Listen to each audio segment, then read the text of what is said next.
Eternals. This is the spoiler review. I have a review on my blog, soundedbettermyhead.com.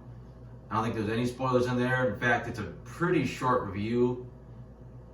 I really don't even have a ton to say about this movie now or then, but there was a lot of spoilers I didn't want to get into, so I'm going to do that here. I went low on this. I went with a 2 out of 5. It's getting a lot of bad reviews, getting a lot of bad press. I don't think by any means was it a bad movie, especially a superhero movie.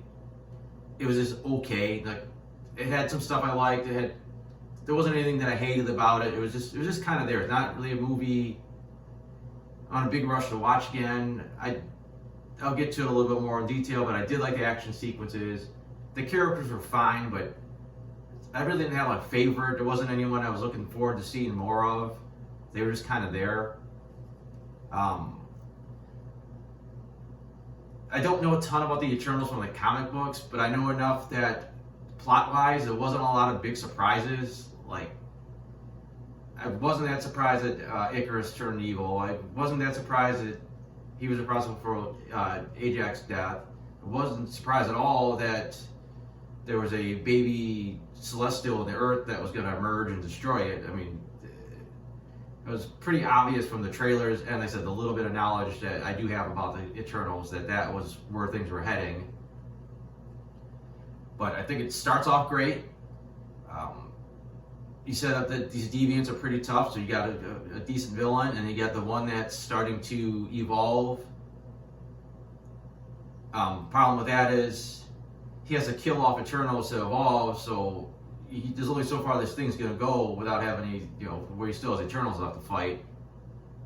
And that whole thing with that just basically was a dead end. I thought that was going to build towards something, and it would somehow tie into this emergence at the end of the film, and it had nothing to do with anything. It was I don't even want to call it a red herring. It was just a distraction. Gave them something to fight until like the climax. As far as the characters themselves, like I said, it was just no one stood out all that much, and that's the big problem with the film. You have 10 heroes that you introduce, and it works out. I think what they should have did, in my opinion, is kill them off sooner.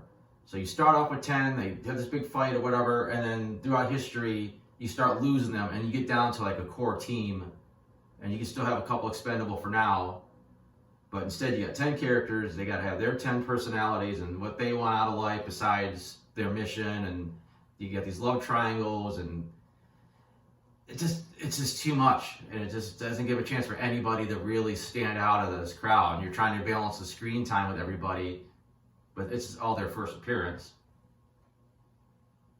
as opposed to like an Avengers film where like these characters have their backstories pretty much already shown in their solo films. I thought the humor worked well here. I think a lot of the Marvel movies go way too over the top with the humor. It's one of the reasons I didn't like Ant-Man and the Wasp. It's one of the things I didn't like about the last Spider-Man movies, especially Far From Home. It's almost a pure comedy with some action, and it's kind of over-the-top goofy comedy too. It's almost slapstick. I think the humor worked here. It was kind of certain characters would say certain things, and it was in their personality to say certain things. And I thought like Kingo worked really well with his valet, and they had some good banter, and they said some funny stuff, and it felt more natural. It felt like something the character would say, not they were trying to interject, funniness into the movie. Druid came off so aloof, but when you see how he was with Makari, and he kind of had the spark with her, kind of disappointed we didn't get that a little bit more, because it brought a little more life into this character that kind of seemed like a douchebag, basically.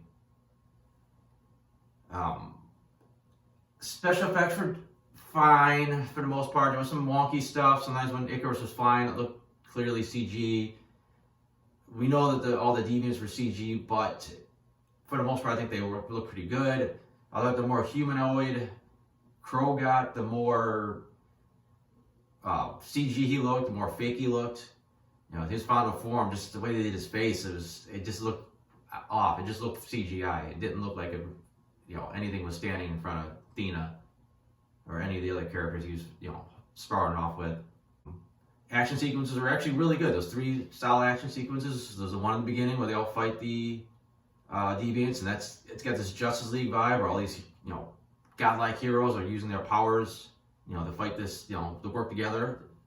You have the fight in the rainforest where they're kind of caught with their pants down and trying to fight from behind, and that was another solid fight scene.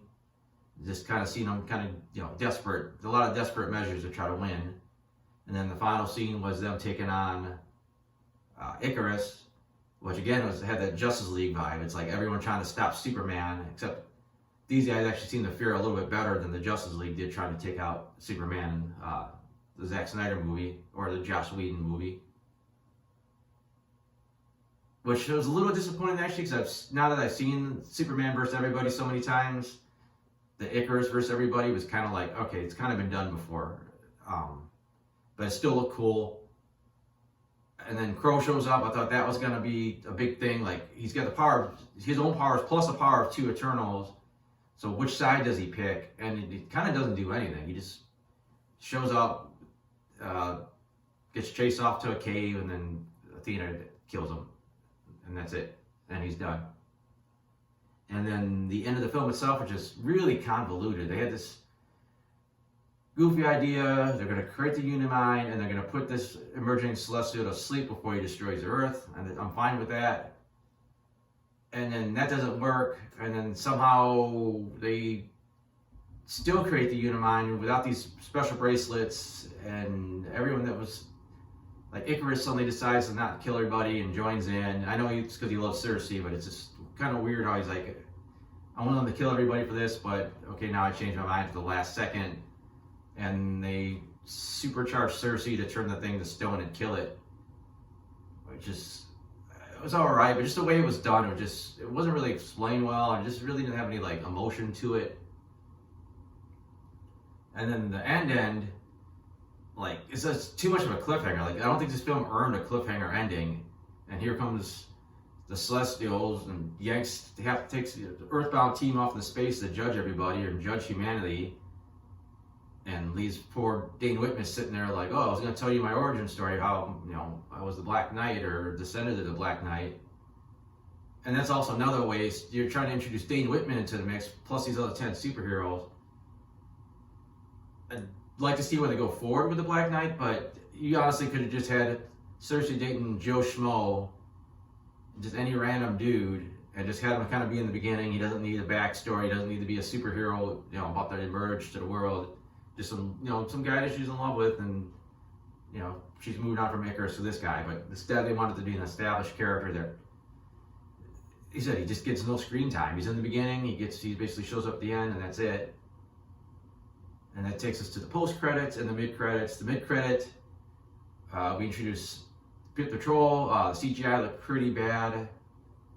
We get Arrows, who look pretty cool, but they set up this new mythology about the Eternals, and it's now also because some conflicting stuff. In the comic books, the Celestials experiment on primitive humans. They made the Deviants, and they also made the Celestials. Oh no, I'm sorry. They also made the Eternals.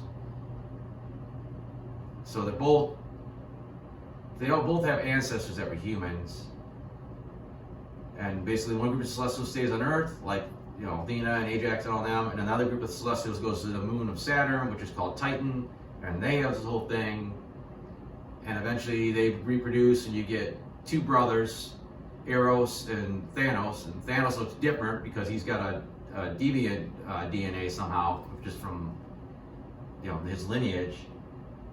But in the movie, all the Eternals are some kind of robots built by the Celestials, and they shouldn't be able to reproduce. We know there's more out there, but somehow Eros shows up, claims that he's a Celestial. Eros shows up, claims that he's an Eternal, and the brother of Thanos. But it's like, as far as we know, the Eternals don't reproduce now because they're robots. So is Thanos a robot? Like, why is Thanos? Is he a deviant now? Because he's not really. He doesn't have DNA. He's a robot. He's an Eternal. I don't know. The whole thing's confusing, and hopefully they explain it later, but it kind of contradicts what they've established in the movies by drawing back from the comic books again. Plus, in the movies, Titan is a completely separate planet. It's not a moon of Saturn. It's out somewhere else, and it's been wiped out. So I don't know. There's a lot of, they set up some contradiction there, and then we jump to the very end. And again, for how minor of a character Dane Whitman was, for him to get his own post-credit scene is a little weird. And then you set up the Ebony Blade, which is cool. And then they really did this really weird thing where you hear a voice off camera tell them, "Hey, you sure you want to do that?" And then you don't see who it is, and everybody's speculating on who that voice was. And it turns out it's been confirmed that it was supposed to be Blade, which I'm not sure how Blade has anything to do with what we've seen so far. But there's no one's gonna get excited by that voice because they don't know who it is, and you have to go read up on it to find out that it was Blade. And even then, I don't think the average Joe is not gonna get excited about it because they might even know there's another Blade movie coming out. I really think you should have shown him. I think you should be like, "Hey, you sure should do that." And he turns around, and then you got Blade. Maybe they don't want to establish his look yet because they haven't really gotten the ball moving on his movie. But keep it simple. Put him like just a close-up. So you got the sunglasses, and maybe you see the fangs. It's something simple, so you know it's the new Blade. It's not Wesley Snipes. But I don't know what I say. I don't make these movies. I just either like them or I don't. Sometimes both. And again, I don't got too much else to say. It was a pretty long movie, and yet they didn't use their time efficiently. Like I said, there's a lot of stuff you left wondering about.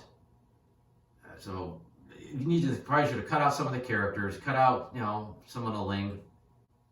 But that's really all about I got to say for now. I'm sure again I probably forgot some stuff I wanted to talk about, but that's normal. So again, soundandbettermyhead.com. I got more reviews on there. I got the non-spoiler version of this on there. I got my comic strips. So thanks for watching.